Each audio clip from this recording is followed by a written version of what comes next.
Hello, I'm Lisa Weston Bialy. Welcome. I'm here with Ryan Alo, Mary Cole, and Rory Trent from Waverly High School. I run a program that helps young job seekers with their job search, and today we're here to talk about the job fair and how to prepare. Ryan, you're up. Lisa, first, thank you so much for being here today. I'm really excited about our partnership and what we can offer the students of the Twin Tiers region. I'm so excited about being here today and being able to make this video for all of you on how to prepare. Absolutely. So, Brian, can you give the students a little bit of an idea of how to prepare for a job fair before the fair? Absolutely. So, as was introduced, we have Rory Trent here. And Rory, just talk to me. What are you planning on going into? I'm planning into going to art and graphic design. Art and graphic design. And will you be attending the job fair that's coming up here at Waverly High School? Yes, I will. Perfect. Okay. So, in this case, we know that Rory has already been provided a list of the employers that will be recruiting at the job fair. What they will do is a student will go through that list and try to identify what companies may have a position in the art and graphic design field. However, Rory, you should keep in mind that every company out there needs to promote themselves, and so they're going to be looking for somebody maybe with an art and graphic design background. Absolutely. But don't be afraid in that case, Rory, that companies who are not necessarily graphic design companies will still have positions. That could be any sort of marketing firm, that could be a hospital, that could be a regular business. Marketing, graphic design, social media, stuff like that is constantly in high demand. But these tips aren't just for a graphic design student. Any field, any industry is going to be in the same situation. So make sure as a student attending an upcoming job fair, take time before you attend to research a couple of the businesses that might interest you. Get to know what they do. How do they make their company stand out? What jobs do they have available? What skills do those companies require? And what is most important to them about their employees?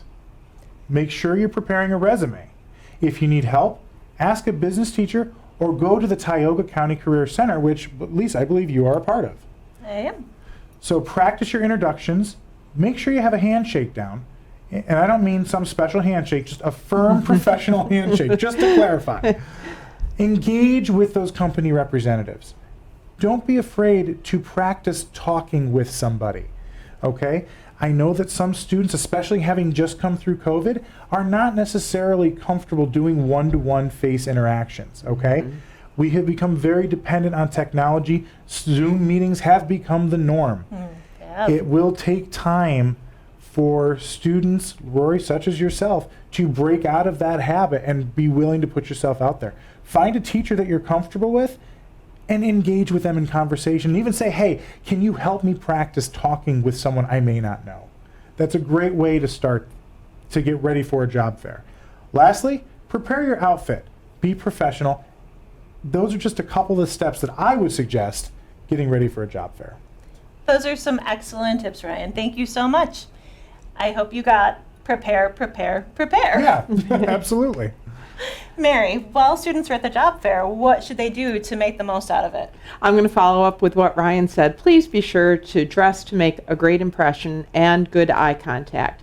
Tell them what type of job you're looking for, about any education and experience and skills that you have that make you a good candidate for the job. Give them your resume. Ask for a business card so you can follow up on your conversation. Please put the phone away. We just talked about how technology has changed. Yes. This is not the time to be on your cell phone. Don't forget to think about related fields. As Ryan discussed, everybody's looking for something. Just because it may be a hospital, it's also a medical facility. It has many supporting positions available. Food service, IT, maintenance, finance, administrative support, and so much more. So don't be afraid to ask. Great tips. Excellent. So take some time to step into the job fair and check out some employers you may never have heard of before. You just don't know what they have to offer. So Rory, you're going to be attending this year's fair. Mm-hmm. Can you give us an idea of what you're looking to get out of the experience?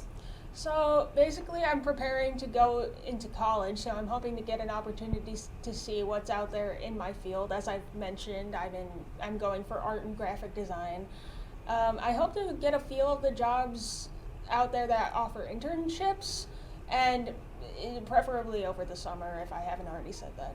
I'm also looking for recruiters to encourage people that jobs are readily available, and I also want to be able to know that the schedules are flexible and are able to, be able to fit a college student's schedule into that kind of job, and maybe the benefits the company has to offer. I think those are all great points, and especially I don't want to call out my own age here, but there's a generational gap. What I was looking for in a job is different than what Rory and their generation is looking for in a job. The reality is that students in this day and age want to know that they feel valued, and they want to know that there's some flexibility there. And with COVID having just happening, we're seeing a lot of companies that are doing a lot of work to home, or work from home, I should say, and those opportunities really are highly sought after. So I'm not surprised with Rory saying what he's saying. Yeah. Yeah, no, I'd prefer to work from home, honestly, if that's possible. Absolutely. And you never know what companies out there might offer that Right. as an Exactly. opportunity. So take the time, get to know the companies, talk to them about what they're looking for and what they might be able to do to accommodate your schedule and your needs. Absolutely. And that brings us to, what are you planning to do here at the job fair? If you don't really know what you want to do, like Rory, there's still an opportunity for you to come and make the most out of your job fair. Ask questions, find out what's available, talk to different companies. Mary, can you give us some suggestions for somebody who maybe doesn't know what they want to get out of it? Know your interests. Absolutely know your interests. That will help. You can still benefit from the job fair, even if you don't know exactly what you want to do. Take the opportunity to learn about the local businesses, what they offer, what type of skills and education are they looking for, and for you to be successful with them. Do they offer internships like Lori is asking for, any summer opportunities? You might be surprised what our local employers have to offer you and what you can learn if you take the opportunity just to ask. Ryan, let's close us out here. What should students do after the job fair to really get the most out of it? Because it doesn't end when you walk out the door. That is absolutely correct.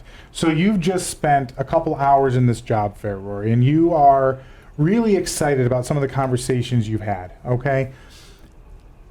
Don't be afraid to take time when you get home and write a handwritten note, okay? Coming from the HR world, you would be shocked by how far something like that little gesture will go. It tells the employer, hey, I'm really interested in this position in this company. I really valued the time that you took with me at that job fair, and I would love to continue our conversation in a more formal setting. Okay? So that shows the company that you have initiative and that you really are interested in that position. A company would much rather have someone who wants the job rather than someone they're kicking and screaming into that position. So that's going to just really help their environment be very accepting and friendly and someplace that you're going to want to be. So follow up with a handwritten note. If your handwriting is absolutely atrocious and you're really worried about what it could look like, I would say do your best anyway.